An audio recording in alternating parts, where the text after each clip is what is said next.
Good afternoon, everybody, and thank you for coming to November's County Council meeting. If you'll please rise. Councilwoman Lake will lead us in Pledge of Allegiance. I pledge allegiance To the flag of the United States of America and to the republic for which it stands, one nation, under God, indivisible, with liberty and justice for all. If you please bow your heads for a moment. Dear Heavenly Father, thank you for this beautiful day and allowing us to meet, do the people's work. We stand here humbly before you and thank you for the myriad blessings you shower upon all of us so abundantly. We ask that everything we do is better, that we listen better, that our words are kinder, that our thoughts are more in the moment with a higher level of awareness. We ask that you forgive us for our sins and look out for all those who protect us. Through Jesus Christ, our Savior. Amen. Amen.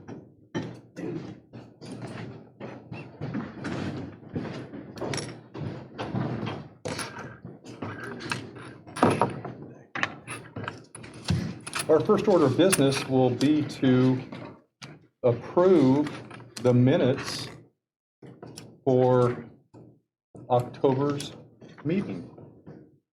Are there any questions or comments about the minutes? I move to approve. A second. Motion's been properly made and seconded by Councilwoman Lake and Councilman Faulkner. All those in favor say aye. Aye. Opposed? Motion passes. Thank you very much.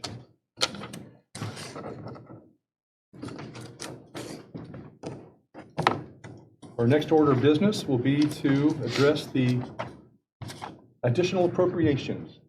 Madam Auditor? Ordinance number 2023-HCCO-46, additional appropriations. Whereas it has been determined that it is now necessary to appropriate more money than was approved in the 2023 annual budget.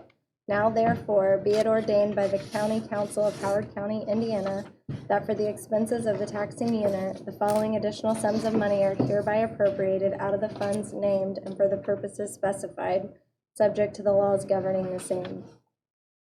County General, Coroner, Autopsy and Lab, $65,000. Commissioners, Contract Services, $100,000. Unified Courts, Translators, $5,500. Med and Hospital Psychiatric, $10,500. Total County General Fund, $181,000. Drug-Free Community Fund, Prevention and Education, $18,000. Intervention and Treatment, $90,000. Criminal Justice Services, $18,000. Discretionary, $18,000. Total Drug-Free Community Fund, $144,000. Motor Vehicle Highway Restricted Fund, bituminous, $982,565.52. For the total Motor Vehicle Highway Restricted Fund, $982,565.52. Supplemental Adult Probation Fund, Part-Time Probation Officer, $5,000. Part-Time Administrative Assistant, $5,000. Total Supplemental Adult Probation Fund, $10,000. County User Fee, Jury Pay Fund, Juror Fees, $26,000. Total County User Fee, Jury Pay Fund, $26,000. Drug Court Grant Fund, Special Projects and Incentives, $1,500. Drug Screens, $7,488.20.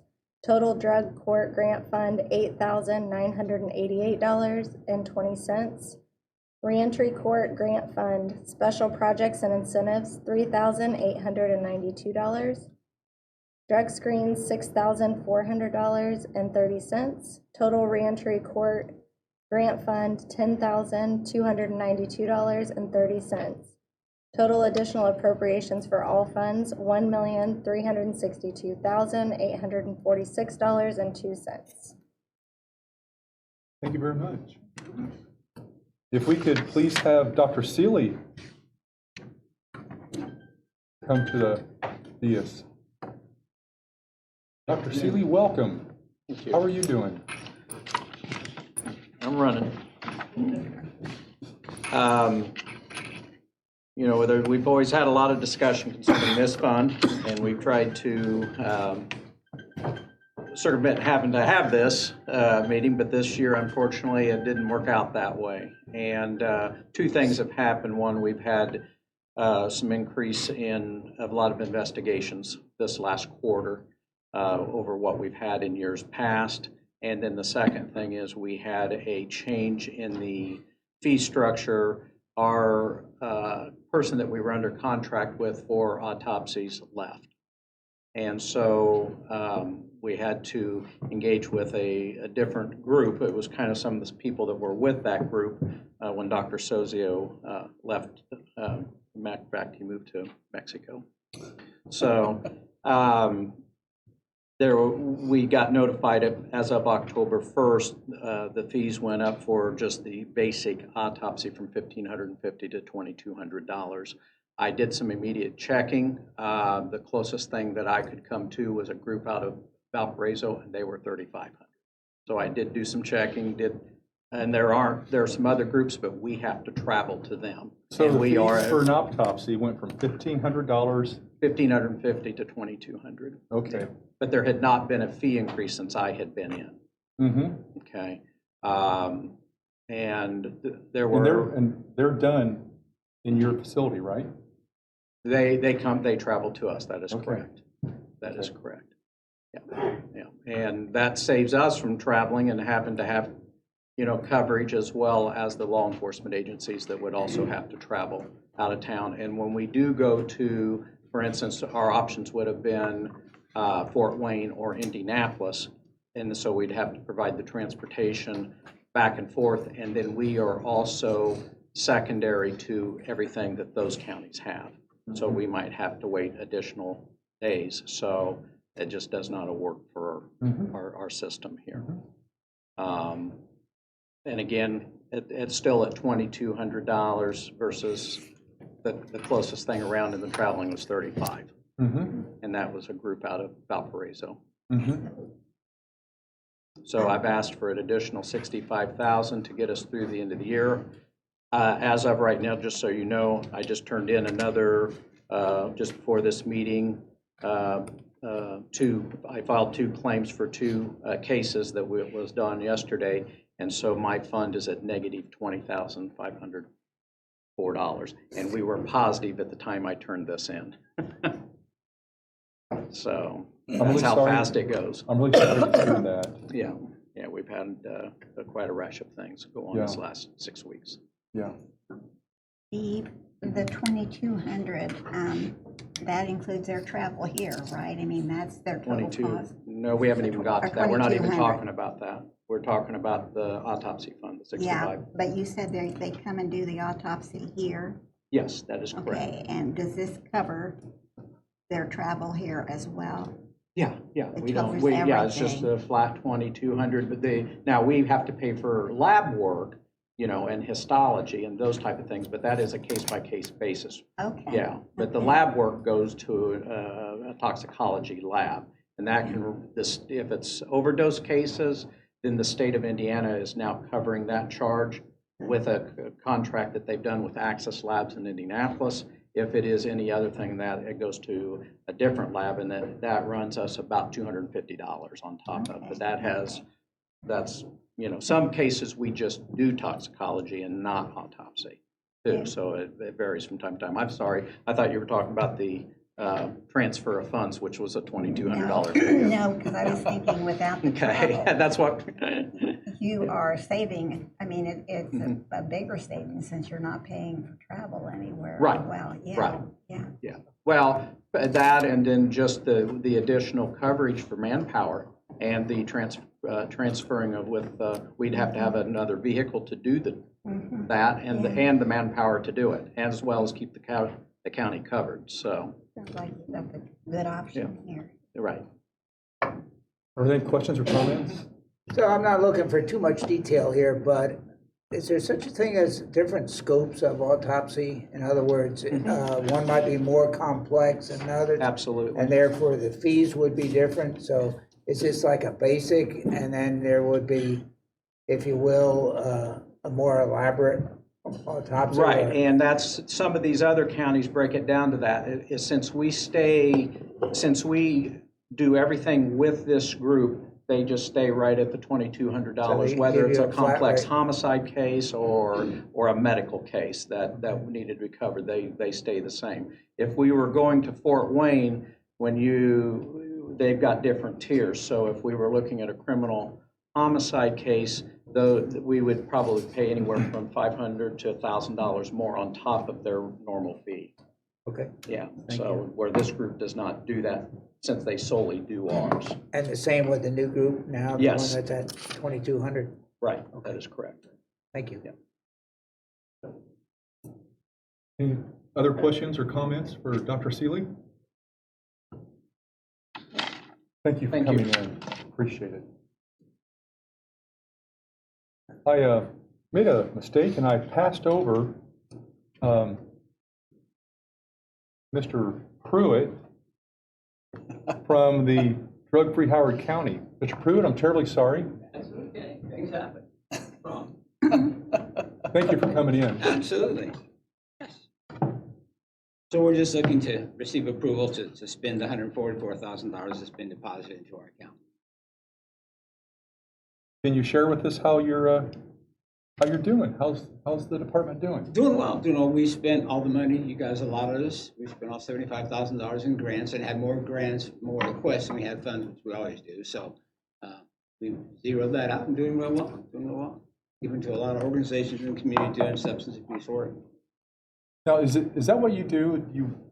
You allocate the money to local? Yeah, we have a grant application on the city and county website. Folks fill it out, and if they have an activity that involves education prevention or treatment intervention or criminal justice, like we bought a canine dog for the KPD, they write a grant, then it meets subcommittee, then goes to the full committee, gets a vote, and then we approve it. Mm-hmm. Do some good work. Is it working? Yeah, I think so. I mean, I have really good job security, unfortunately. Yeah, yeah. But, I think we're funding organizations in the community that are on the front lines of really providing services to folks who are dealing with that issue. Yeah, okay. Are there any questions or comments for Mr. Pruitt? Just thank you for your work. Oh, man, absolutely. My privilege. Thanks for having me. Appreciate it. Pruitt, thank you for Okay, coming in. thank you guys. Have a great day. Thank Appreciate you. your time.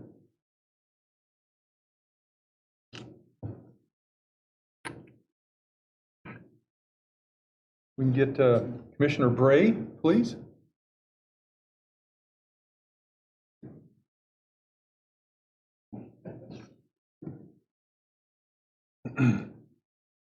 Good afternoon.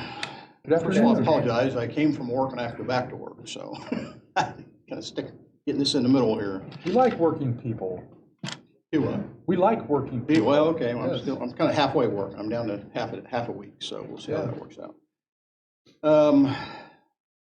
I'm here, I think you have the explanation in front of you from the contract services. I think it's the second time we've had to do that this year. It looks like it's negative by 30,000, one of the notes I have. Mostly due to paying, you see this year, about $200,000 to law firm for lawsuits, and 70,000 for SRI for our tax sale services, and we had 50,000 paid to Turning Point. We had an agreement with them to pay them give them 50,000. So we're down 30 in that line item.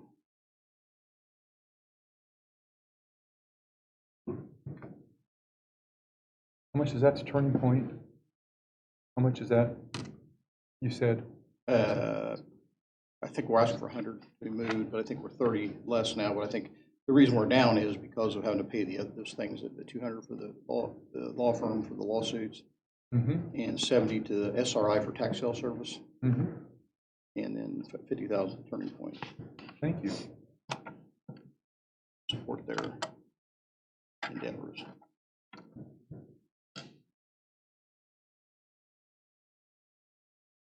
Are there any questions or comments for Commissioner Bray? Commissioners, thank you for coming in. Thank you, sir. Appreciate your time. Let me give you my glasses back so they'll be here for the next. Okay, this is your seat. This is your seat for your meeting. I'll put them in there.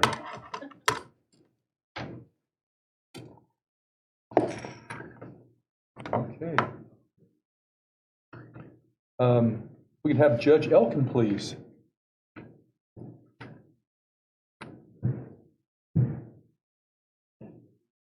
Good evening.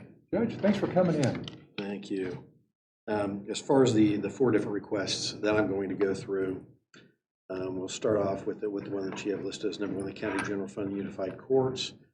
This year was the year, beginning July 1, that there was an increase in the amount of jury fees and so forth that we're paying to people. And we've gone through, obviously, with respect to the jail, a significant number of people that were incarcerated, and we're hopefully reducing the number of persons who are out there, especially with the magistrate. We find ourselves in the unfortunate position that by the end of this year, we're going to have paid out probably the entire amount that I'm requesting as it relates to med and hospital psychiatric additional funds of $10,500.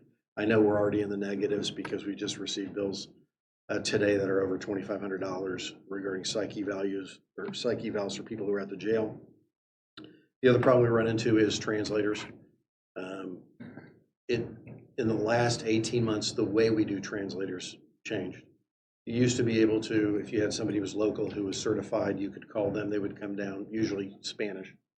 And if they did translating, they would submit their bill at the end of it. In the last year alone, we've had Portuguese, Hindi, Mandarin translators, and now you pay when you schedule them for hearings. So if I schedule somebody and you need a Hindi translator, you get the bill.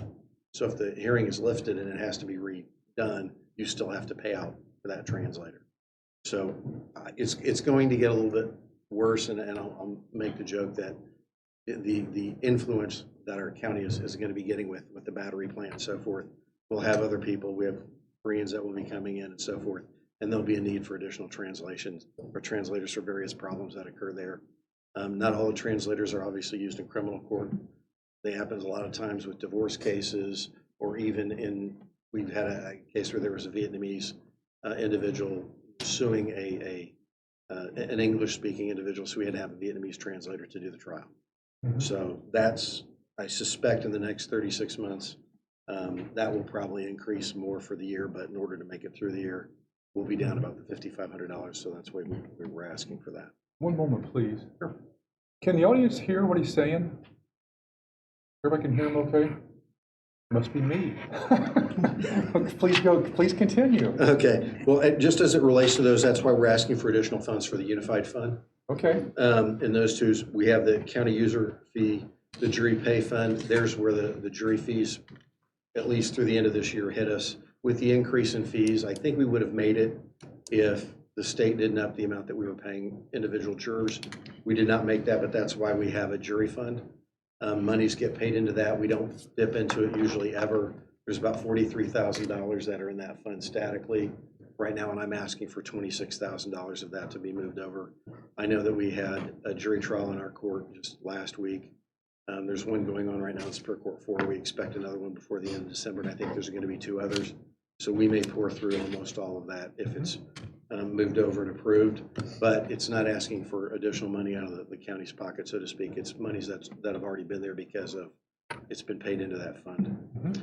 As it relates to the drug court grant, the reentry court grants, the drug court grant fund still has left in it $11,800 or more dollars, and I'm asking for monies out of those for the basic items requested on special projects and incentives and drug screens. The special projects and incentives, what we've done with both drug court and reentry court is we decided to include, I'm going to call it a family inclusion type scenario. A lot of people who are released from prison or who are in jail don't have contact with their families, or the contact they do have with family members is exceedingly negative. So we did a Friendsgiving, a Thanksgiving dinner, and the expectation was that we would probably have about 210, 230 people potentially attend. That was a pipe dream when 450 people showed up. So that, I would say, was a smashing success. And It was good then, right? yeah, it was positive. more than good. Yeah. Because a lot of people have family who come in, they don't have family in Indiana. So we had people come from Kansas, Louisiana, New York, Pennsylvania, and they literally hadn't seen their relatives. Some of them have been in prison for 10 years. So those are the types of things we're asking for. The reason I'm asking it from the grant funds themselves is I'm actually asking for monies that had already been promised to the grant and had never been used. So my thought process is those monies have been sitting there a long time and they should have already been spent, but they've not been spent. So we're trying to be a little bit more proactive, and we want to spend those monies down because I made an unbelievable request of funds from the Indiana Supreme Court that hopefully in 48 days I'll be able to come back and say we were successful, because there's some other things we'd like to do and we did not get a no out of the box. We submitted our grant request and they gave us a phone call and said, hey, talk to us more about it. So I'm hopeful that with the additional funds and so forth, we can take care of the drug screens. We're trying to expand the reentry program. We're trying to double it in size. And what that means for the county is this. For every 10 people we put in reentry court, if 6 of them are successful, so if you just take, if we got 50 people in reentry court and you end up with 30 of them successful, we're going to save the county $750,000 a year. What was that ratio you said beginning? 60%. 60%. Okay, that's what was occurring when I came into the court, so I'm picking that number. I'm not shooting for 60%. Shooting higher. That's why we're changing a few things. Good for you. So my hope is that we can get those additional appropriations. And one of the things that happens with drug court, reentry court, with the drug screens and so forth, when you're in the first phase, we pay the cost of that so that they can work into and get their jobs, and then they can start paying the cost of that. So if you notice that the fees are a little higher this year, it's because we went from 22 people in reentry court, we're now at 35, and we're looking at 45 in the next, another 10 in the next 45 days. So that's So- what we're trying to do. When you say reentry court, Mhm.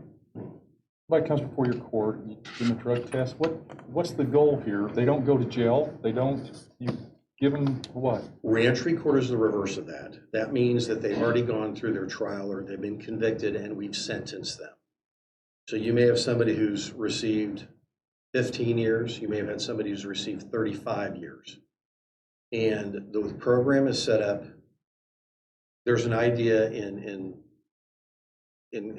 criminology that talks about there are people who are low risk. If you lock up people who are low risk, they will become medium and high risk, and they will become your offenders in the future. So you're trying not to incarcerate that person for a long period of time. Ours is the reverse. We know that they're high risk, and that's why they're at the DOC. The question is, can you get a good return on a high risk person? And the answer to that question is also yes. If you have someone who's high risk, but they're low education, if you bring them out and give them skills, and you treat them for anxiety issues and so forth, you can prevent long-term criminality. So we're reversing the process. You already know you're going to spend the money because they've been sentenced. And on every person who gets sentenced to the DOC, the county pays $60 a day for them. Okay? If they go into community transition program, CTP recruits, I think it is $25 a day of that $60 you pay in. So that's the first step in reducing the cost of the county to the state, is if somebody is eligible for CTP and appropriate, you want them so you aren't spending all that money at the state level. But if we get them into reentry and we're able to monitor them, and it's the number of contacts per month, and we try and do at least 20. If you report to probation once a week, it's 4. We're trying to get 4 or 5 a week. And you're successful that way, then what you do is you take $21,900 a year and you put it back in the county's pocket. Take high-risk people Correct. and you work with them. Correct. Okay. And then there's another way to do it. And you're also looking for people who have a long period of time that they can go back to the DOC. So if they make their mistakes, they go back to the DOC. If you have people who are closer to their release times, we now have a work release facility. We always have had in-home. You can step them down and supervise them that way. And that's another way you save the county money. Because once you put them in work release, they have to get a job and they're paying for their own incarceration. Not that it doesn't cost the county money in as far as building and so forth, but in theory, they're offsetting that cost. Okay. So what we're working on is And we just recertified as far as the reentry corps program was, and that was the direction we decided to head, and they approved it. They liked it. And so since they liked it, I submitted a grant. We'll find out if it works out for us. Do you have any data that would just show the difference in the success rate if it was a male person going into reentry court or a female person? Would the ratio be different from 60% based on gender? I don't know that there's a difference based on gender. There may be. I would have to research that. I wouldn't have local data to that effect. There might be national data to that effect. If there is, I'm pretty certain I could find it, because there's any number of studies and stuff that you can just go online and you can look up and find it. I think I could find that if that's what you'd like me to do. I don't spend a lot of time on it, but I'm just curious, you know? I don't know. I don't know if it's based solely on sex. Here's what I'll tell you. I'll make the joke, and it's not a funny one, but if you're a woman and you're at the Department of Corrections, there's a 99.98% chance you're a rape, molest, or abuse victim. You know what? You're a rape, molest, or abuse victim if you're in the Department of Corrections and you're female. So what do you want to know causes women's criminality? It's that straightforward. Now, for men, it is equally high, but not that high. Men have the added problem that we have a disproportionate number of men who have mental health issues. Not that women don't too, but there's a higher number of men who have mental health issues, and that's simply genetics. Women have 2 X chromosomes. If you have a bad X chromosome, you have another one to take over. Men only have 1 X. If you have a mental health issue that stables out on your X chromosome, you don't recover from that. You're going to probably engage in criminality. So. Thank you, Matt, for what you're doing. Yeah. Any other questions? Goodness. Any chance that you applied for that job down in Bloomington by Mr. Allen? No, I did not. All right, great. Thank you very much. Judge, thank you for coming in and sharing all that knowledge with us. Really appreciate it. That's a lot of knowledge. A lot of knowledge. We could please have Highway Department Engineer Amber Tolley. Amber Toll. Yes. My request is more of an accounting cleanup type request. So our request of additionals for almost $1 million is actually to cover our community crossings matching grant that we received early this year. So we received that grant in March, but it's actually taken the state quite a while to actually cut the check. So we need to essentially appropriate those into the correct fund line for us to use correctly. So that's why we're asking for the additionals of $982,565.52. Not very exciting.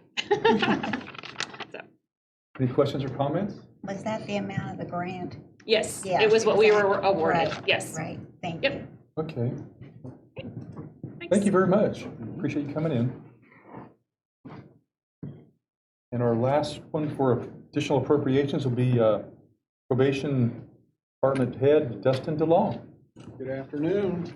Good afternoon. I'm here seeking an additional appropriation in our probation user fees account of $5,000 in my part-time probation officer line item and $5,000 in our part-time administrative assistant line item. We have employees that we've utilized beyond their allotted amount of funds available this year.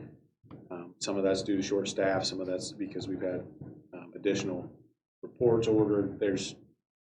We have a probation officer who writes reports for us, court-ordered reports for us, and the pay scale is in line with the probation officer salary scale, so it's a fairly high rate of pay, but it is worth it to have additional assistance in writing our reports. So I'm requesting $10,000 total in additional appropriations to help operate through the end of the year. Pretty clean cut. Any questions or comments for Dustin? Dustin, thank you for coming in. Well, we've heard some presentations, gained some knowledge. Are there any questions anybody wants to pose or comments? If not, I will entertain a motion. Mr. President, I move we approve these additional appropriations as presented. Second. Motion's been properly made and seconded by Councilman Faulkner and Councilman Sanders. All those in favor say aye. Aye. Opposed, same sign. Motion passes. Thank you.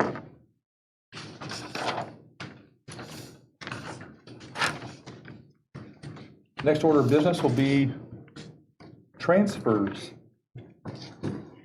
Madam Auditor? Resolution number 2023-HCCR-2020-22, transfers. Whereas the county council may approve the transfer of money from one major budget classification to another within a department or office if the transfer does not require the expenditure of more money than the total amount set out in the budget as finally determined, and if the transfer is approved at a regular public meeting and by the proper ordinance.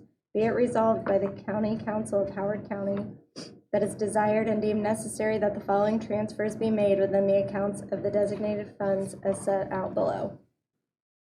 Thank you. Transfer from county general surveyor first deputy to first deputy, $3,195.34.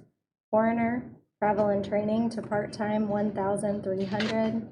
Med and hospital transport to part-time, $500. Garage and motor repair to part-time, $200.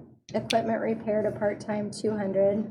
Lit special purpose fund jail correction officer to overtime correction officer, $55,000. Part-time cook to part-time correction officer, $5,000. Gas, oil, and lubricants to equipment repair, $15,000. Kinsey Youth Center emergency shelter care youth manager to shift supervisor, $2,600. Kinsey Security Detention youth manager to shift supervisor, $2,600. Lit Public Safety Fund dispatcher to overtime dispatcher, $30,000. Corporal shift supervisor to overtime dispatcher, $7,500. Stormwater Management Operation Fund insurance to FICA, $1,000. Insurance to PERF, $1,000. County user fee project income fund full-time detention officer to part-time administrative assistant, $11,000. Thank you very much. If we could please have County Surveyor Greg Lake. Greg, good evening. How are you? Wonderful, wonderful. So on the surveyor side, the goal is to transfer money out of the first deputy's position into the other first deputy's position to pay out the rest of this year's salary. Mm-hmm.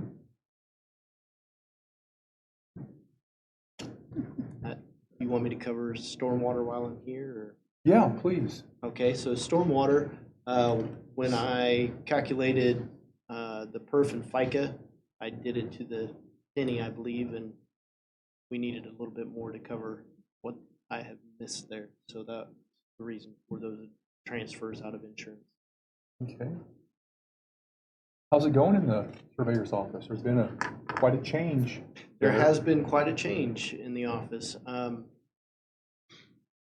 Things are going well. I mean, we are out of crop, so the farms are out of crops, and the landowners have been calling in all of their holes that they've been finding. We have everything in full gear for trying to get work done in the fields here this winter. It's hard to believe, but most of our work occurs through the winter time when we're out in doing construction. So while the crops are in the fields, when we're doing our paperwork. So yeah, we're busy. Good. Very busy. Good. You're happy?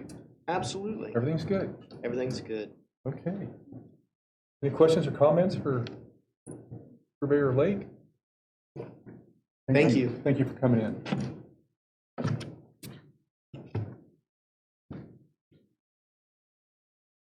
We could have Dr. Seeley again, please. Right.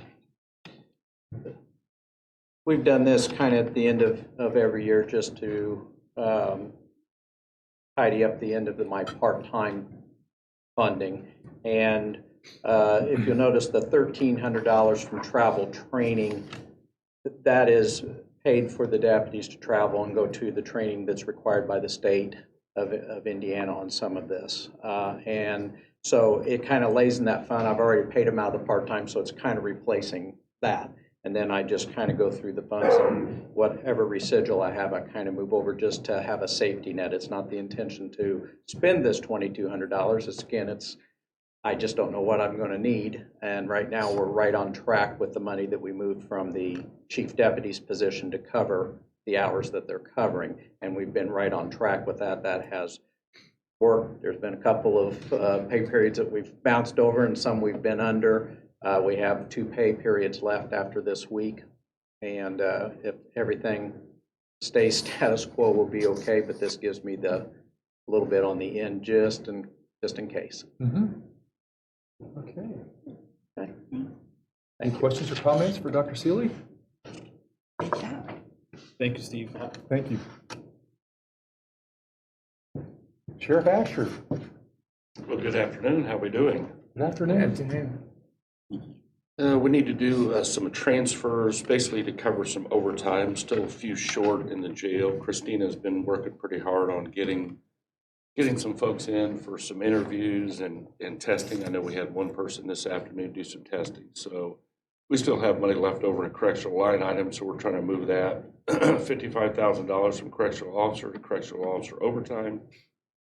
Part-time cook, we're still looking for a part-time cook. So if anybody's excited about coming to cook at the Howard County Jail, we'd be more than happy to have you swing on in. So Martha, if you're not busy this next week, we'd be more than happy to have you swing on in and see what you can do.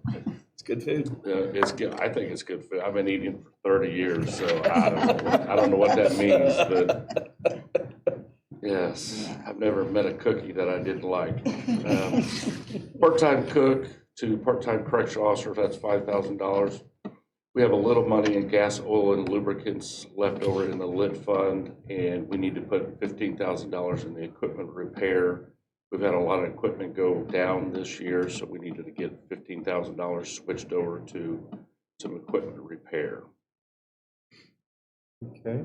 You want to go ahead and talk about the public safety fund? I'd absolutely love to. 1170 lit public safety fund. So we've been short a couple of dispatchers. I think we've got a couple actually hired. They're in training though.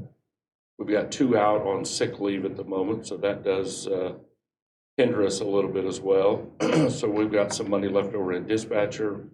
We're going to move that to overtime dispatcher, $30,000, and then corporal shift supervisor into overtime dispatcher, $7,500. So these obviously should get us through the rest of the year since we're down to the last month anyways. So. Yes.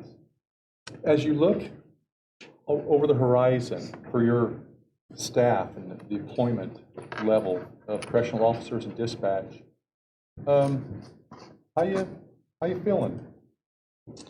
Well, I'm going to get my crystal ball out, John, and we'll just see what happens. But do I feel good? Absolutely. But we'll see what next year has in store for us. Obviously, we'll kick out the new pay rates and see if we can get some folks in there to work. So I'm not much of a gambler, so I don't want to gamble with saying it's going to be the best year possible. But we'll see. What are we going to do our best to fill the place? So. Absolutely. Okay. Any questions or comments for Sheriff Asher? On the equipment repair, is that stuff for the building itself, or is it just? That's for the building itself. Okay, I wasn't sure if it was like a lawnmower or something like that. No, we have a different fund that we use for, we have a road crew line item for that. And then, yeah, that's how we take care of it. No, that's for the building itself.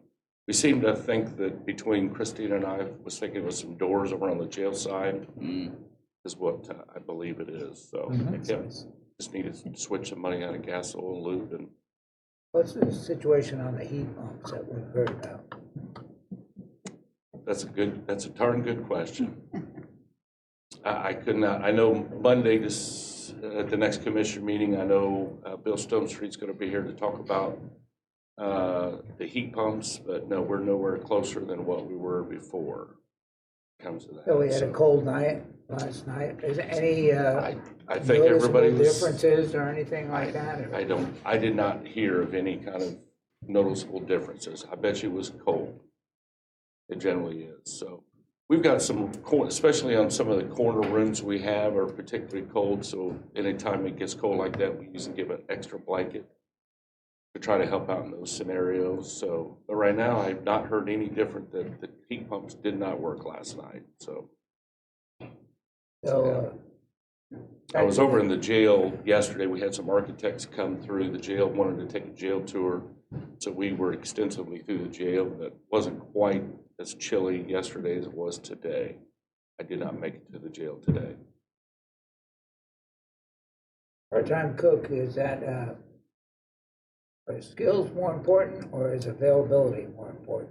I'll say availability is more important Okay, because most of our inmate workers actually cook the food anyways. So it's not like they're generally cooking. That's more supervising our inmate workers cooking the actual food themselves.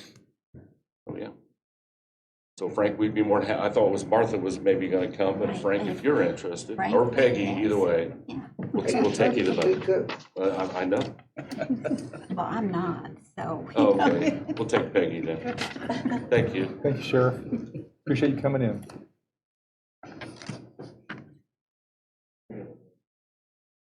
If we could have, needs a part-time cook as well.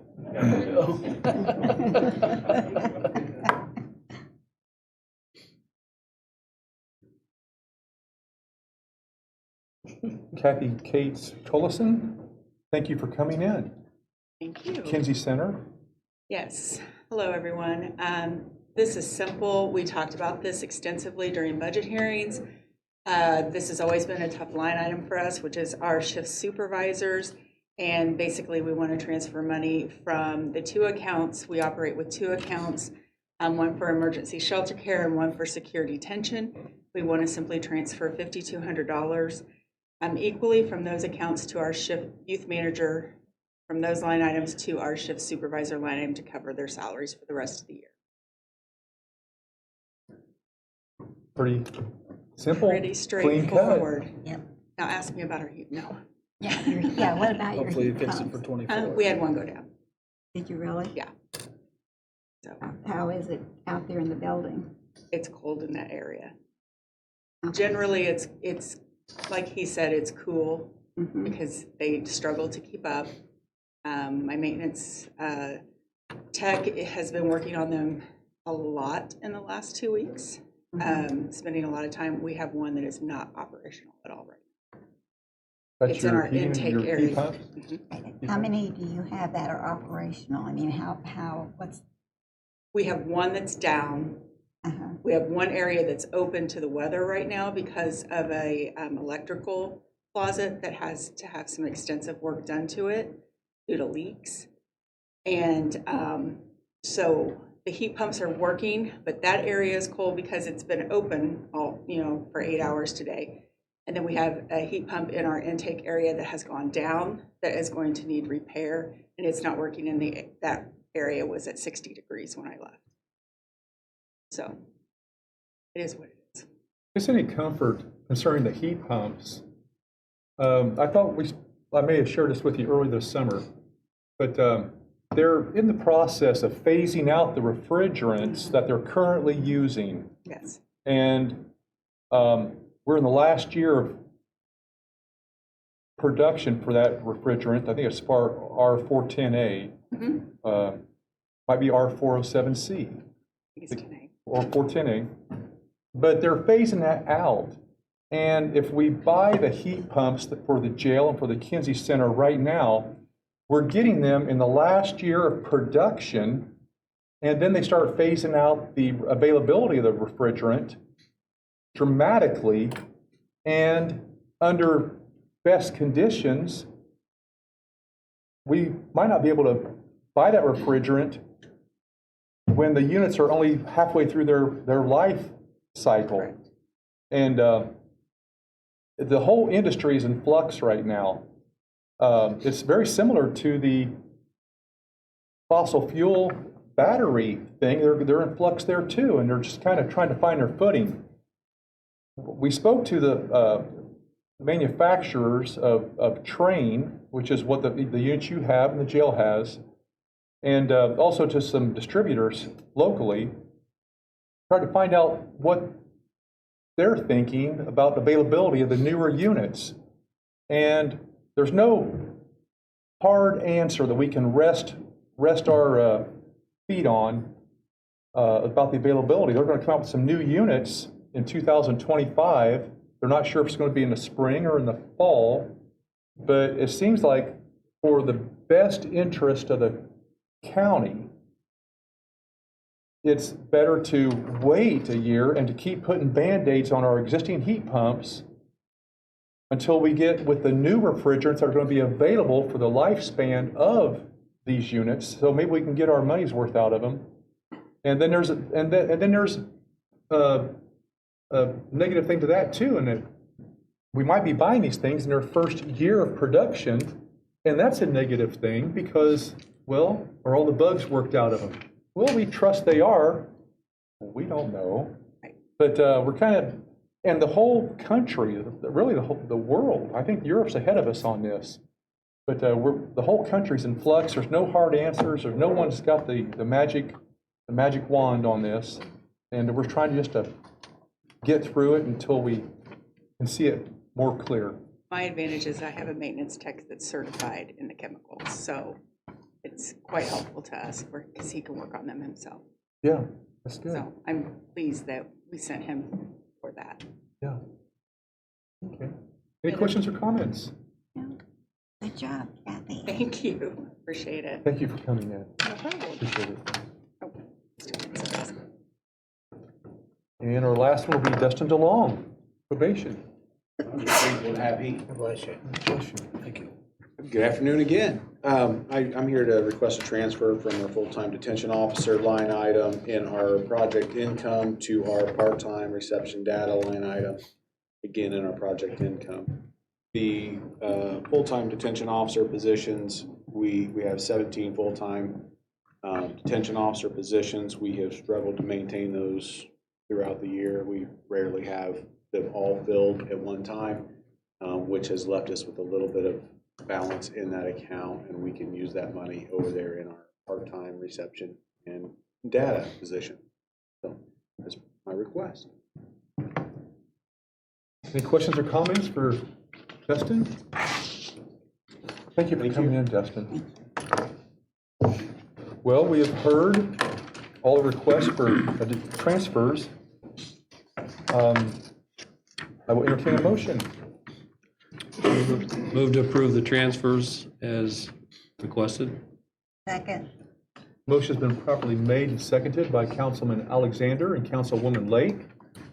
All those in favor say aye. Aye. Opposed, same sign. Motion passes. Thank you.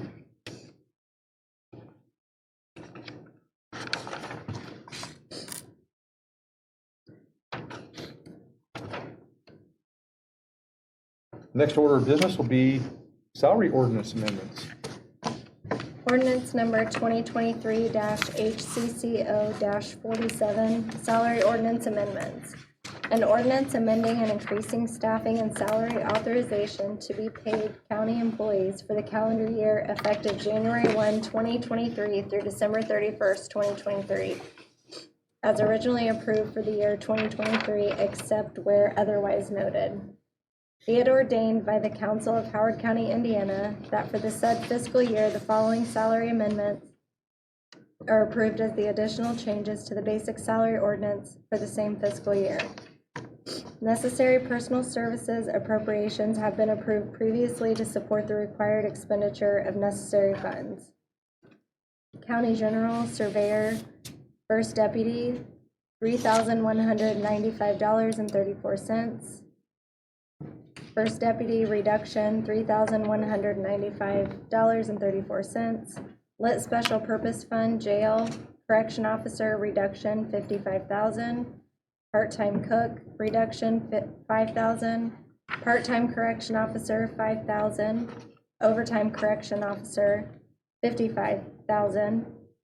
Kinsey Youth Center Emergency Shelter Care, Youth Manager reduction, $2,600. Shift Supervisor, $2,600. Kinsey Youth Center Secure Detention, Shift Supervisor, $2,600. Youth Manager reduction, $2,600. Lit Public Safety Fund, Dispatcher reduction, $30,000. Corporal Shift Supervisor reduction, $7,500. Overtime Dispatcher, $37,500. Stormwater Management Operation Fund, FICA, $1,000. PERF, $1,000. Insurance reduction, $2,000. Supplemental Adult Probation Fund, Part-Time Probation Officer, $5,000. Part-Time Administrative Assistant, $5,000. County User Fee Project Income Fund, Full-Time Detention Officer reduction, $11,000. Part-Time Administrative Assistant, $11,000. Thank you very much. Are there any questions or comments with the salary ordinance amendments? If not, I will entertain a motion. Move to approve ordinance number 2023 HCCO 47 salary ordinance amendments. Do I hear a second? Second. Motion's been properly made and seconded by Councilwoman Lake and Councilman Maple. All those in favor say aye. Aye. Opposed, same sign. Motion passes. Thank you. Our next order of business will be new business. Well, is there any old business we need to tend to? We have some new business on the agenda. And I'd like to move the first one, the council meeting schedule, to the last one, if we can. And we'll let the prosecutor, Mark McCann, go first.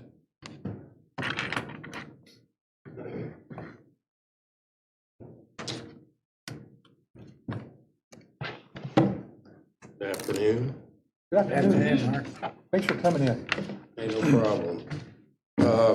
Has to be put on the agenda. Our office had made a PAC request, I believe, back in early November, and that was summarily denied on November 9th, 2023. The reason I'm here, I guess, is to clean up some 2023 business, and that would be that there was a request for transfer submitted on November 20th, 23, requesting a transfer out of the Deputy Prosecutor Magistrate Fund to the Deputy Prosecutor full-time position in Superior Courts. Well, full-time, which is TJ White, and also from the Deputy Prosecuting Attorney Magistrate Fund to proposed Deputy Prosecuting Attorney full-time. And let me explain that one, which is Katie Kwiecki. She has been performing services as the Superior Court 3, Judge Tate's court, as a part-time prosecutor. She's willing to take that as a full-time position covering the magistrate, which has been unfilled since probably January of this year. So these funds that we're asking to transfer are those unused funds out of the magistrate, which has been covered by myself and others, and just asking that those monies be moved from the unused portion of the magistrate account into those respective accounts in the Deputy Prosecuting Attorney for White full-time and for Ms. Kwiecki full-time. Hers full-time position would only have been effective as of November 12th. And so some of those, whatever that number would be out of that 49,000 would be paid to her for 2023. That would leave, if that was request was granted, that would mean that there's, I think, this rough figures about 35,000 would go back to the general fund at the end of this year out of the magistrate. And then we can address 2024 and 2024, which will be an additional request for transfer similar to cover Ms. Kowicki's full-time position, which again is not any new money that has not been already budgeted for 2024. Now, I'm not sure if we can do anything on this. Can we, Madam Auditor? Has it been advertised? Is there enough time? Is there? Well, it hasn't for this one, but it's going to the December meeting. All your transfers. Yeah, all the paperwork's been submitted for the transfers. Oh, and they don't have to be advertised. Because Okay. it's not an additional, it's just a transfer. Okay. So I couldn't hear the answer. Is there a reason this wasn't done as a regular transfer, like the other transfers that we just dealt with? It will be in the December meeting. To be in it? Yes. Which is So next that's a Thursday. timing issue? Timing issue, okay, Correct. I got it. And December's meeting is But next it's basically Thursday. a transfer, right? Just like we do any other transfer, It right? is a transfer For 2023. for 2020, yeah. Okay. But for 2024, it would be transfers as well. I mean, I'm looking down the road because Yes. this has to work with our public defender fund as well, where we, your salaries, and then we get an amount that we use to pay the public defenders, okay? And we've done that for 2024, but we didn't have the higher salaries in there at that point in time. So this is going to affect With all two due budgets. respect to you Mhm. and to Mr. Vanden Bosch, I don't really There. care about the public defender's office and their budget. And it's hard enough keeping mine, let alone to manage theirs. So I'm not, our office is not tied to theirs in any means or fashion. So, and I don't understand that agreement at all. Well, Do you from want a, to, go ahead. from a council perspective, we have, I counted 30 departments here on the budget that we monitor, that we have to corral, and it matters greatly to the council how the budgets that we approve, that goes to the state for their blessing, comes back, says we can do it, and once we do it, it's kind of, the mold has been cast. And come back and want to change that, it requires moving a mountain. And it's not something we want to just jump into without a great amount of thought and looking at the unintended consequences of each move, because there's ripples that go in every direction, and we have to be careful about that. I'm not asking the council to adjust the prosecutor's budget as far as the amount of money. It's transferring the budgeted amount into a different line item to make a position full, making 2 part-times a full-time, which saves the county money in perf, potential health insurance if that person would so elect. So I believe that's a fiscally responsible thing to do, one, and I'm not asking for an additional appropriation whatsoever in this situation. I'm simply asking for a transfer. Now, how that ripples, especially the public defender's office, I'm not, too concerned about. I got to run my office. One question, sir. So when we met in July for the PAC, we dealt with some of this for TJ. What changed between July and now? I mean, obviously, he's taken a full-time. Did you foresee some of that then, or it just kind of snowballed? Well, we had the magistrate position, which was budgeted for 68,000, I want to say. Had that position filled. Abigail Smith left to take a job in Miami County as a deputy prosecutor for 120,000. I couldn't argue with her about that. Then we had the position filled for 3 weeks out of the year. And then it was difficult to fill. And I've got, if you want to see the articles about the problems with the retaining and obtaining prosecutors and public defenders and lawyers in general in this state, it's difficult. So, and the impact it's having on the judicial system. So that's how this all came about. So during this year, we have only used $4,000 or $5,000 of that budgeted amount for this year. So for next year, in order to fill those spaces, I try to combine the part-times with full-time, which is a savings to the county and makes it easier on our office and more efficient.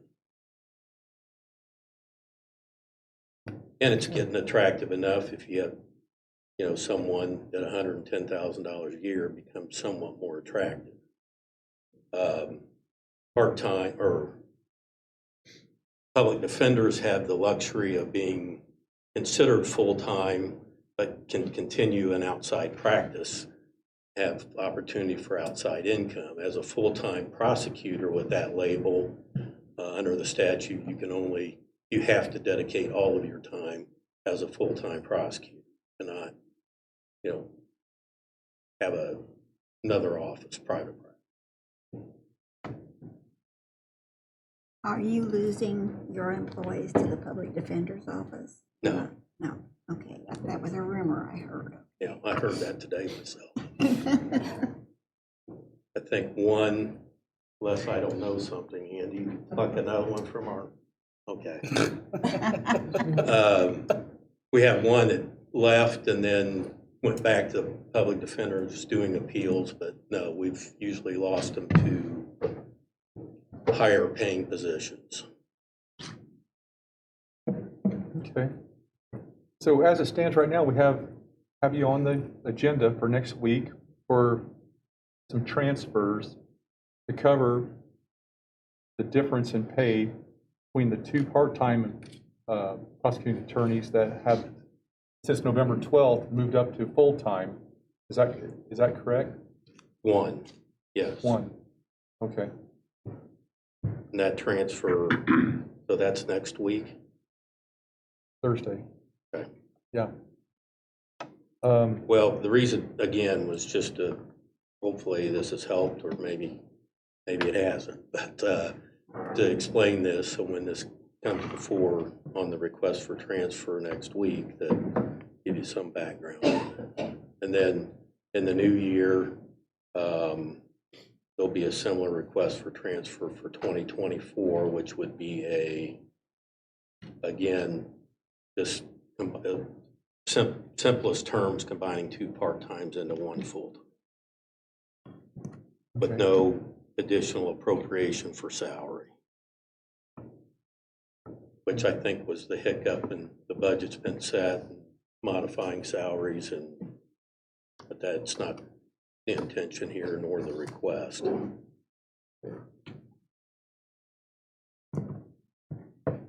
Are there any questions or comments for Mr. McCann? I think I got it. All right. Mark, thank you for coming in. Thank you. Appreciate your time. Thank you for your time. Better stay.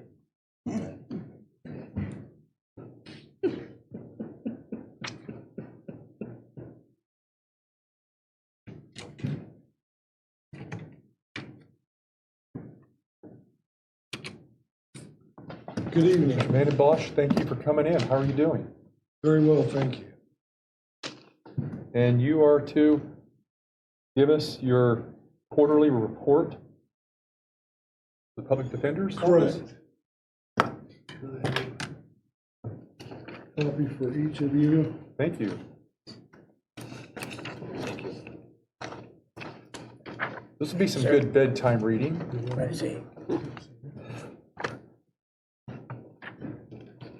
Thanks, Scott. Okay,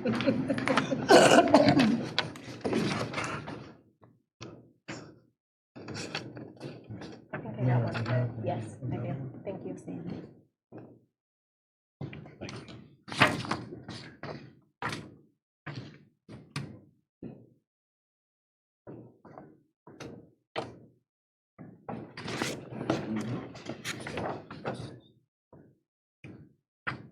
Thank you for coming in. Thank you. Under the Howard County Comprehensive Plan for Indigent Defense Services, the Public Defender's Office is to submit an annual report to the council, to the commissioners, and to the judges regarding the operation of the Public Defender's Office. Our office submits a quarterly report to the State Public Defender Commission with our quarterly reimbursement request, which is what you have there before you.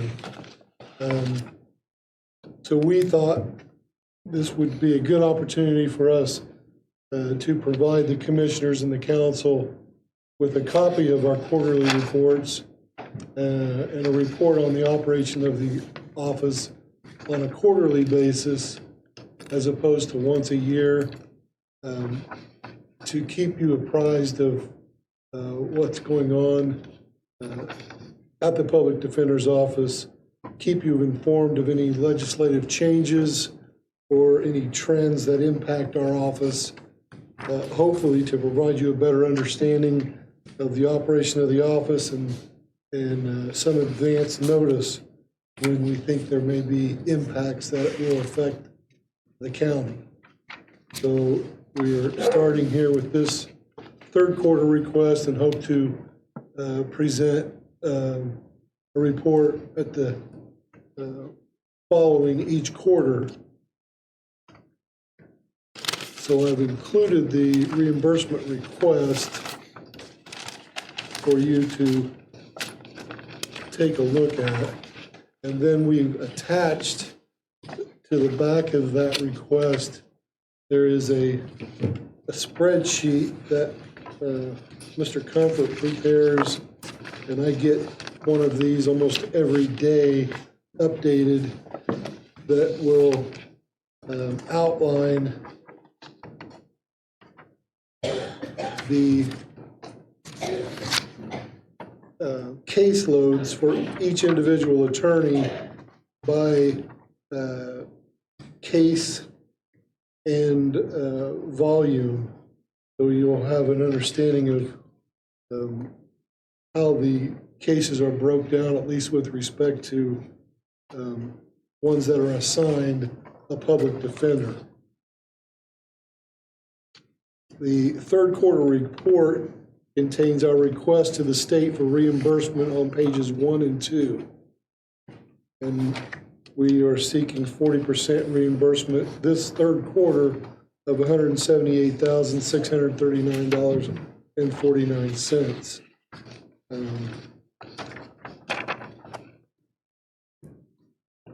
Salary, benefits, and qualifications are listed on the third page because there are specific qualifications required to handle certain types of cases.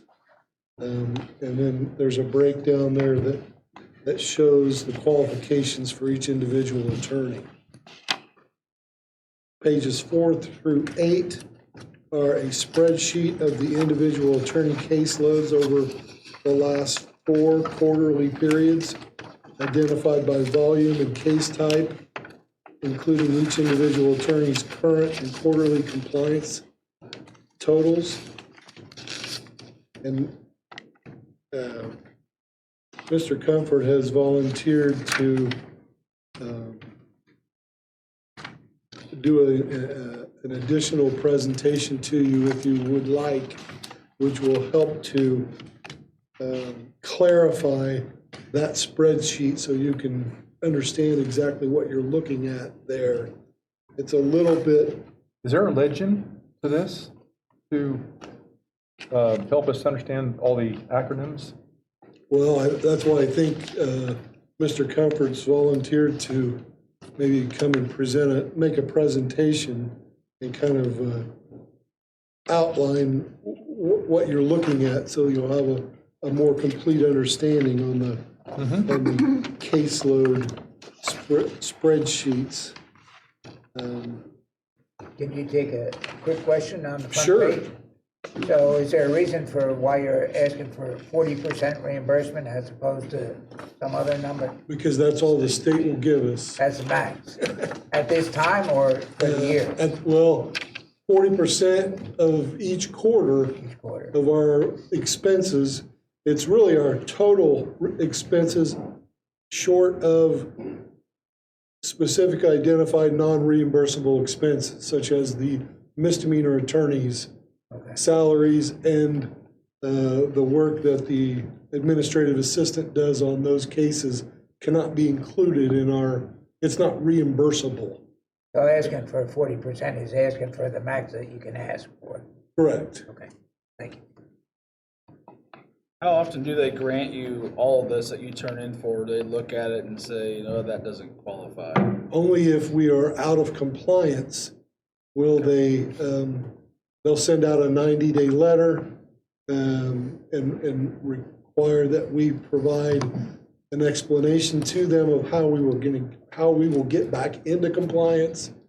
If they're not satisfied with that, then they will go forward and may withhold the reimbursement until we come up with a satisfactory method of getting into compliance.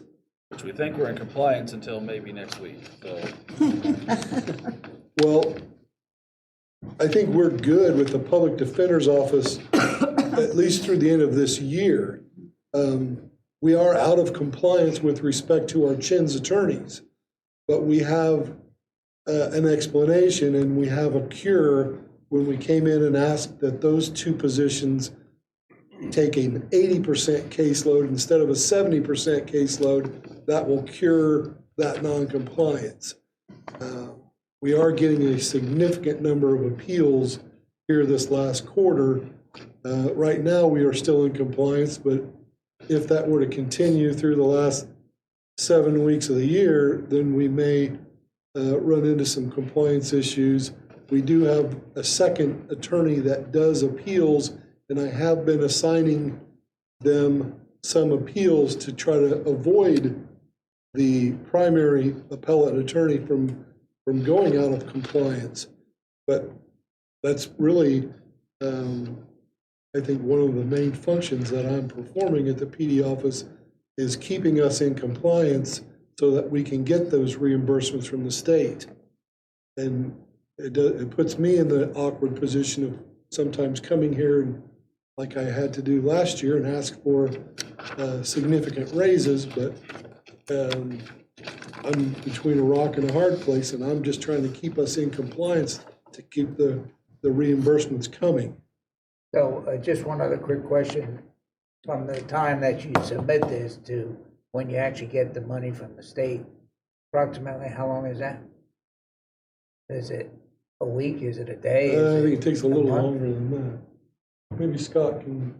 Typically, we'll get it mid to late of the following quarter.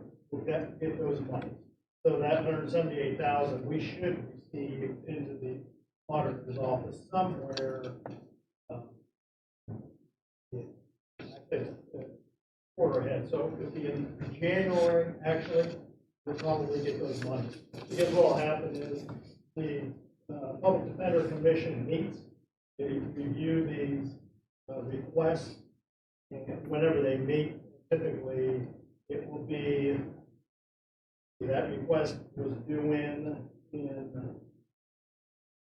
middle of October. Again, November 15th is when it was due. Commission then will, at their next meeting, which I believe is in December, will actually sign off on it. I've already been told that this this 170 days is probably gonna go through without any trouble. Our report looks good. So we'll actually receive the monies in the first quarter of next year, probably January timeframe. We'll actually receive it. So we're running about a quarter behind before we went, calendar quarter behind on receiving it. So 2 to 3 months after you submit the. Yeah, it's usually Basically, 6 appropriate weeks request. after the quarter, that is the deadline to submit the request. Okay, And then about another 6 weeks before we'll get an approval and disperse. okay. So you're looking a quarter of a year ahead at least. As far as getting the reimbursement. Yeah, yeah. And what if it's delayed? What happens then? So far, it hasn't, since I've been here, it's like clock comes in pretty consistent. Okay. Scott, have you ever been shorted because you were not in compliance? The only time we've actually got shorted is that occurred this year. I think it was This last year, at the year. end of last year. What happened, we were reporting numbers and had been doing certain numbers as far as for benefit purposes for the better part of 10 years. We finally realized we were giving them the wrong information. So we were actually claiming more than what we should have been.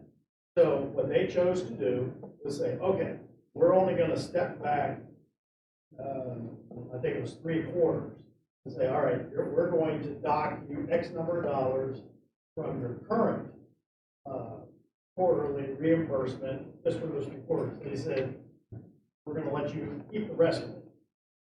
But that is the only time we've been docked.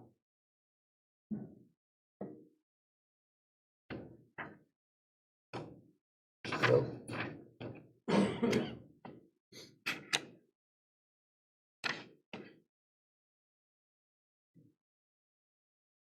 That's certainly good news, comprehensive, and they pay on time as a rule. That's good.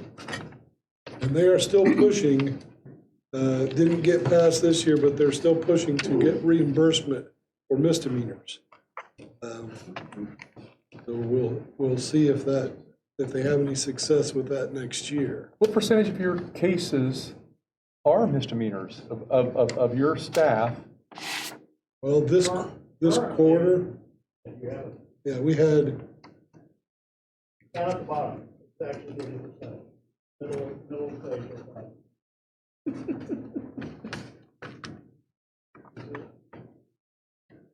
I'm seeing the misdemeanors. You say misdemeanors or PTO? Misdemeanors. Misdemeanors. No, I don't have a percentage breakdown. If that's something you want to know in the future, Well, that's the I'd be one that we happy don't to get calculate reimbursed that. for. We'd want to know that Well, out because, of 384 cases in the quarter, we had 99 misdemeanors. So roughly a fourth. yeah. Roughly, yeah. Okay. But those 2 public defenders that do misdemeanors, there is, because they are not reimbursable, there's no limit on their caseload. Because each of them are doing the equivalent of 2 full caseloads. Now, those cases move much faster through the system than the felony cases, but the volume, so we have 2 cases on a fourth, and we have 19 other public defenders doing the other 3/4. What you're saying is if they do the reimbursement, we may be out of compliance and or need another. Right, because At least. That's what I thought I heard so you say. we actually may be better off if that doesn't pass. That's what I'm thinking.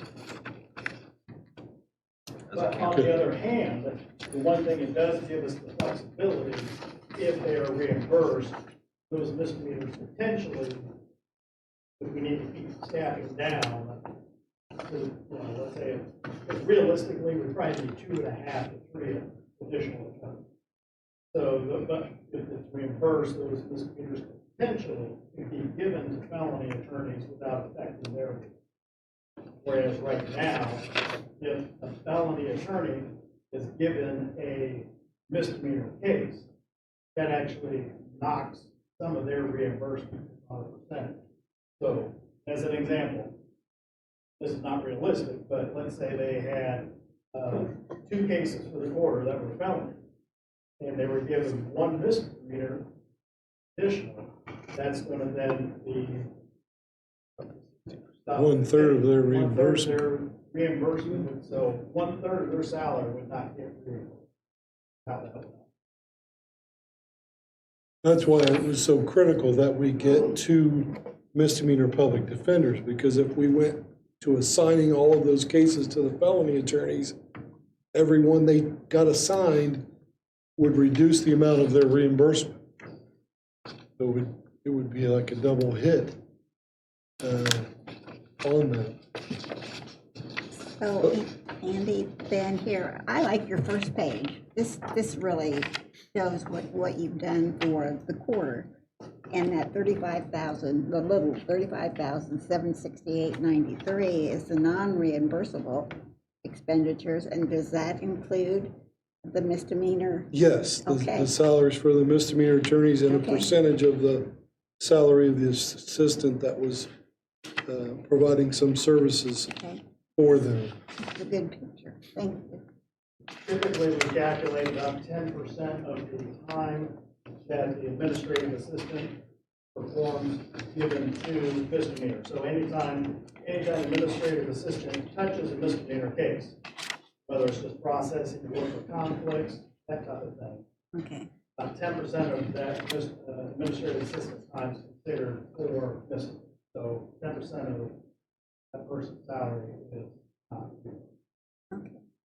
Thank you. This is good information. We've also included in that reimbursement request, I think it would be page 9, is the Public Defender Board information, which just lists the Public Defender Board members and their contact information. And then pages 10 and 11 list the individual attorney benefits that are paid, because we also get 40% reimbursement on that as well. And then page 12 is an explanation regarding any compliance issues. And here the explanation dealt with increasing the caseload percentages of the 2 CHINS attorneys to bring that into compliance for 2024. And then advising the commission that we are in the process of putting together an updated comprehensive plan to include the standards that have been adopted by the commission since the plan was originally implemented, I think, back in 2007. So it hasn't been updated since.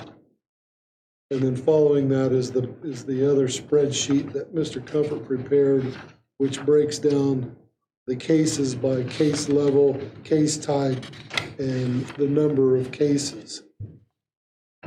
And we also included, which is not what went, so that is what went to the commission. But we've also included for your review, there was an article that the Public Defender Commission had in their newsletter on the worsening Indiana lawyer shortage, which gives a good explanation, I think, of the issues with the shortage of attorneys in Indiana and why that has taken place in their opinions, as well as and one of the primary reasons was the closing of Valparaiso's law school. 18% of their graduates typically went into either prosecutors or public defenders. And then now that's all gone. Only 3% of the law school graduates from Notre Dame practice law in Indiana. The rest all leave the state for more, assuming lucrative positions elsewhere. But that closing of Valparaiso Law School has had a dramatic effect on the number of lawyers out there who are looking to do either public defender or prosecutorial work, which is what is creating the shortages. We hired a new administrative assistant who will start next Monday, replacing the assistant who was hired away by Haynes International Legal. I think they offered her almost double her salary to come and work for Haynes. So she couldn't pass up that option. We hired a new public defender to replace Rebecca Vent, who was taking the bench. She was a Chins attorney with the public defender's office. Was the person who left to go to Haynes, is that a part-time deputy prosecutor? No, it was our administrative assistant. Okay, okay. But Money the, talks. excuse me? Money talks. That's right. The new public defender who will be replacing Rebecca Vent is Brant Perry, who is going to come back and work in the public defender's office. So we're very pleased to get someone with his skill set and experience come back and work in the public defender's office. And then we hired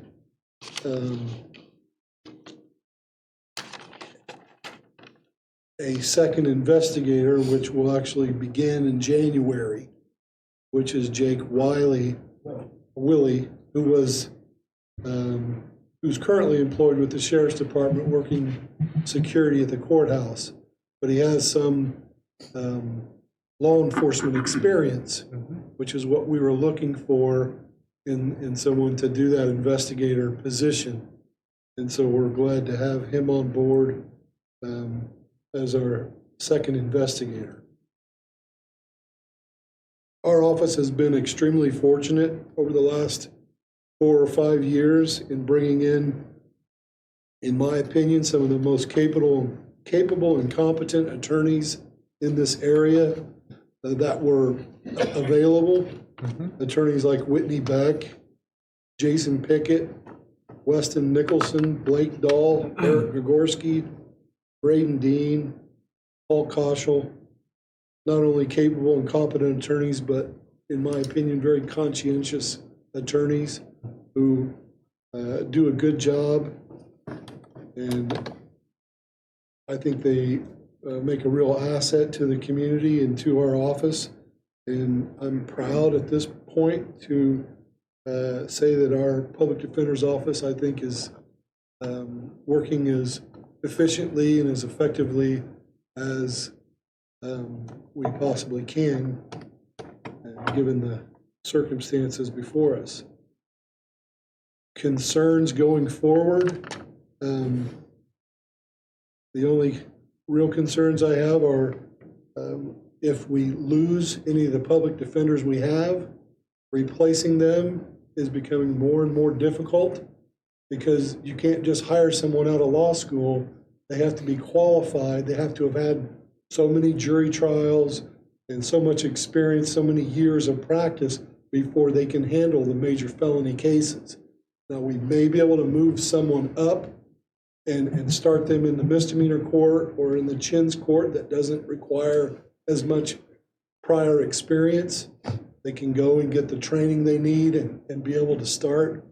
But if we lose some of the more experienced attorneys, either because they retire, health issues, then I'm looking around and there's not, in our community, now we may be lucky and find someone from out of the community that wants to come to Kokomo and take a position. But are they just a bunch of baby boomers who are getting ready to retire? Or are they older folks? We've got a few. We had an attorney yesterday who went to the hospital, I believe suffered a mild stroke. He hopefully is going to have a full recovery. he will be out for a short period of time. But we've got, I can think of 2 or 3 off the top of my head that are approaching the end of their legal careers. Whether, and you know, some people say attorneys never retire. They practice until they fall over. 80 and out? But there may be a few that decide, you know, that they're done. They want to go home and play with the grandkids. Yeah.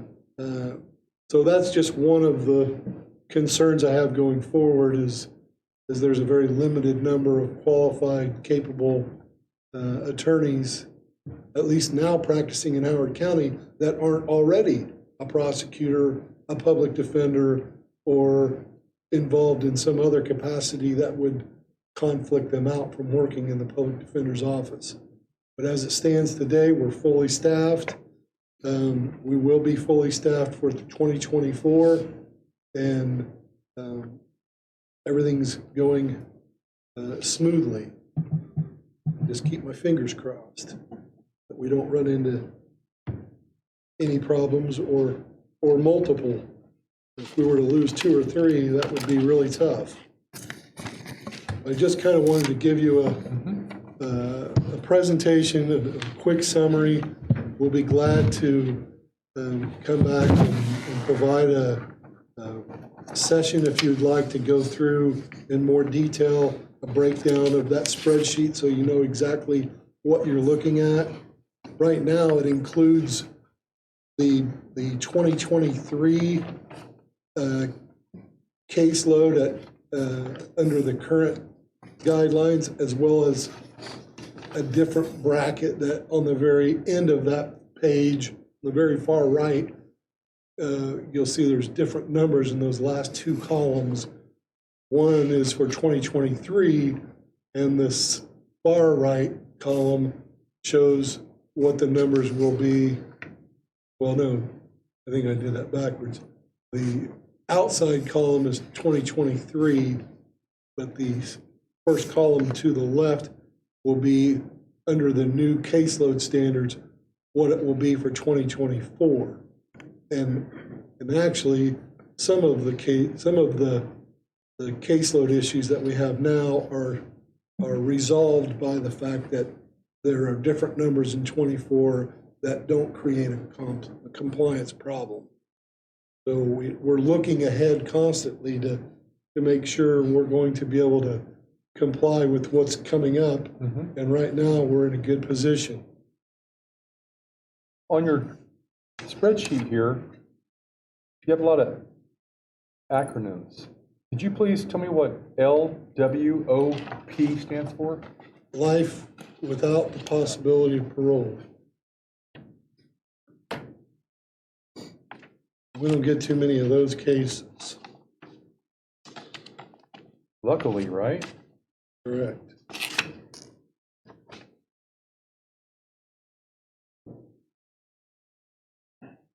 And let's see, CM only?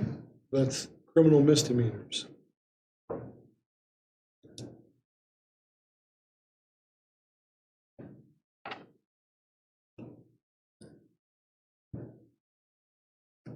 JD, MR, what does that stand That's for? juvenile delinquency murder cases.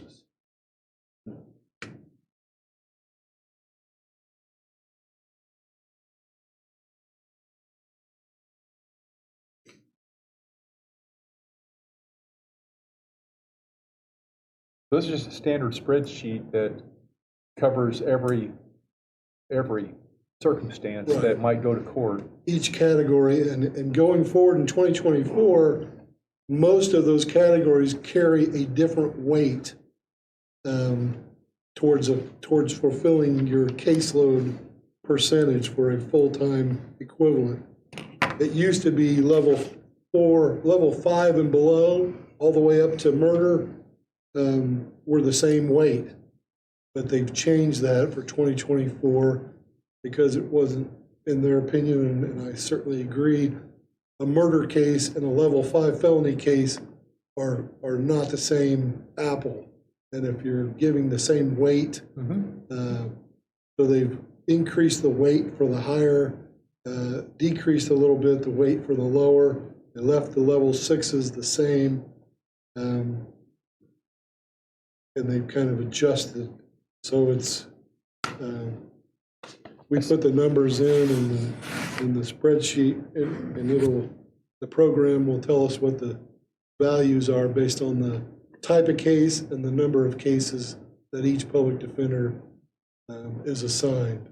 I see a CM/JM, criminal misdemeanor, JM, what's that stand for?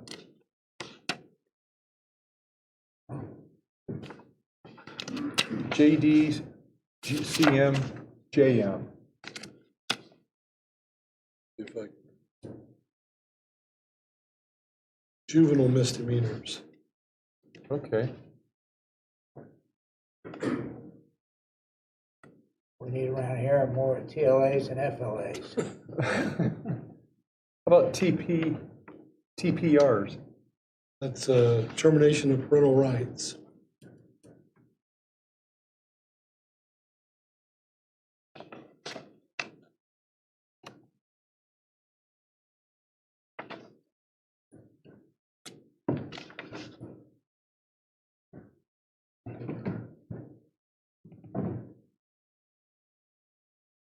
And that about covers it, I think. Okay. Are there any questions or comments for Mr. Vanden Bosch? Does the judge assign the defendant's attorney? Yes. The judge? I don't make any of those assignments. That comes from the court. They will assign the public defender, and if a public defender is assigned, then I go through and assign the specific public defender that will handle the case. Would the public defender always be from the county where the case is being tried, or not necessarily? Yeah, well, unless there's a conflict, once in a while, we've had to hire out an out-of-county attorney to cover. We had a case a few years back where there was an incident in the courthouse where an offense was committed, and there were several attorneys that were involved in the melee and trying to separate people, and so in that case we hired an attorney from Cass County to represent the defendant because of the vast number of conflicts with the other PDs and the judges, but as a general rule, these are all Howard County cases. Thank you. This is very interesting stuff. Probably go on for a long time, just one question leading into the next. Are there any questions or comments for Vanden Bosch? Well, thank you for coming in and sharing this information with us. It's very helpful. And for the literature, this will be very interesting, I'm sure. And with your permission, we'd like to do this on a quarterly basis to provide, once we get our quarterly reports done, approved by the board and submitted, to then schedule a presentation and kind of keep you informed on a quarterly basis where we're at with the operation of the office. I think that would help us during the budget process so that we are not so shell-shocked. Exactly. With the request coming in from the public defender's office to help us understand more of the big picture. That'd be a good idea, quarterly. That's why we decided to start doing this on a quarterly basis. Yeah. Especially after what transpired over the past year. Could you tell there's some shell shock going on? So we discussed it and decided it'd be better you have as much advance notice when things are coming down the pipe, to have an understanding of what's coming so you can better prepare for it moving forward. Yeah, that's really important information for the council members. It's a big part of our community. It happens everywhere, and it has to be paid for. And the more we understand, the easier it is for us to find a solution. Yeah, the right solution. Yeah. Okay. Thank you very much. Thank you, and appreciate you coming in. You're Thank welcome. Thank you. Our last bit of business is to look at the 2024 council meeting schedule. And I had a few questions about it. I wanted to talk to everybody and see what you thought. And it looks to me like we have an opportunity perhaps in August. We have 2 meetings, budget workshops on the 21st and 22nd. And then we come back a few days later for the August meeting on the 27th. And I'm wondering, is this something that council members might want to, or can we tack on our August 27th meeting on to the 22nd, the Thursday, and just make a long day there and finish that up? Or is it better to come in, take a break and come in on the following Tuesday, the 4th Tuesday, like we do, and hit that separately? Just food for thought. Are you looking for an answer now, or are you thinking, let us think about it? Do we have to pass this tonight, the schedule? I don't think we have to pass it tonight, do we? Can we look at it? We can pass it next week. Yeah. We can get it next week, right? Yeah. It's another example of. So that was my question with all this. When do we, is our December meeting early, and what's the date? Is it next? Is it Thursday. Next Tuesday? Or Next Thursday. Next Thursday. Yeah. So that would be I think it's the 7th? December 7th The 7th, I at think. 4. Yeah.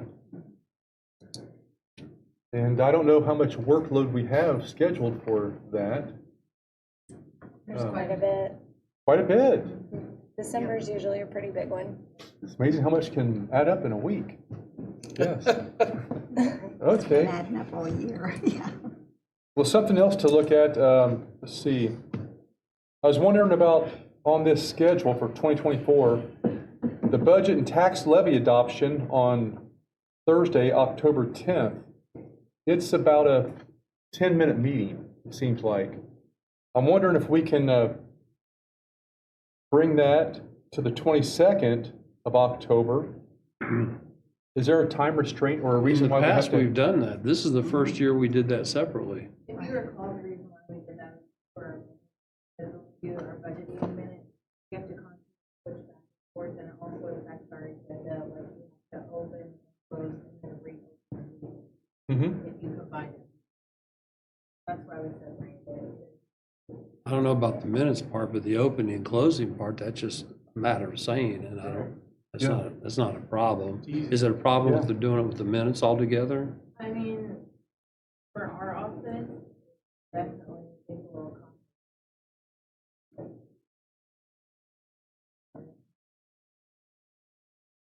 If we could make that work, that'd be wonderful. If we could slide that in there, just food for thought. I'd be all for that. I think that'd be a good thing. I mean, I would unless it's too, I don't know, what they do in the auditor's office on that, but Yeah. I mean, that's the way we've done it up until this year. Yeah. Because we just come in this, for a 10-minute meeting. Yeah. Kind of felt Okay. like one of the commissioners with a 10-minute meeting.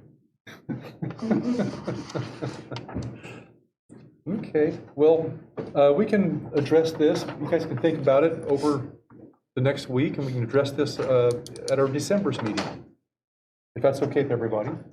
Fine. Okay. The December meeting is December 7th, Yes. 4 o'clock. Yes, a day that will live in infamy. yes. That's a Breakfast Club meeting day too. Oh, I think you're right. okay. Well, is there any other comments or questions that anybody wants to talk about? Move we adjourn. Second.